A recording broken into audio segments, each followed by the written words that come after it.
حدثنا الحميدي عبد الله بن الزبير قال حدثنا سفيان قال حدثنا يحيى بن سعيد الأنصاري قال أخبرني محمد بن إبراهيم التيمي أنه سمع علقمة بن وقاص الليثي يقول سمعت عمر بن الخطاب رضي الله عنه على المنبر قال سمعت رسول الله صلى الله عليه وسلم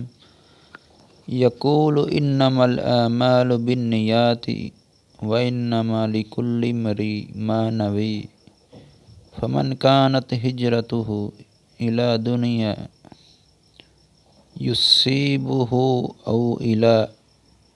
امرأة ينكحها فهجرته إلى ما هاجر إليه۔ ہم کو حمیدی نے یہ حدیث بیان کی، انہوں نے کہا کہ ہم کو سفیان نے یہ حدیث بیان کی، وہ کہتے ہیں ہم کو یحییٰ بن سعید انصاری نے یہ حدیث بیان کی، انہوں نے کہا مجھے یہ حدیث محمد بن ابراہیم تیمی سے حاصل ہوئی، انہوں نے اس حدیث کو علقمہ بن وقاص لیثی سے سنا، اس کا بیان ہے کہ میں نے مسجد نبوی میں منبر رسول صلی اللہ علیہ وآلہ وسلم پر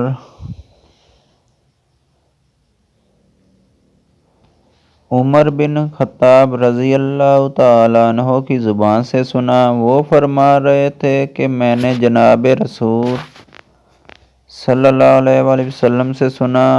آپ صلی اللہ علیہ وسلم فرما رہے تھے کہ تمام اعمال کا دار و مدار نیت پر ہے اور ہر عمل کا نتیجہ ہر انسان کو اس کی نیت کے مطابق ہی ملے گا،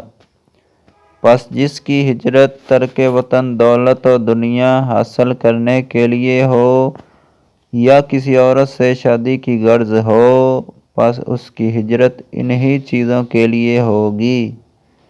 جن کے حاصل کرنے کے لیے اس نے ہجرت کی۔ تو اس حدیث سے ثابت ہوا ہے کہ آپ کی جیسی نیت ہوگی آپ کو ویسی ہی آپ کو اس کی مراد ملے گی، ویسا ہی آپ کو اس کا بدلہ ملے گا۔ تو اسلامک ویڈیو کے لیے ہمارے چینل کو سبسکرائب کریں اور ویڈیو کو لائک کریں اور شیئر کریں۔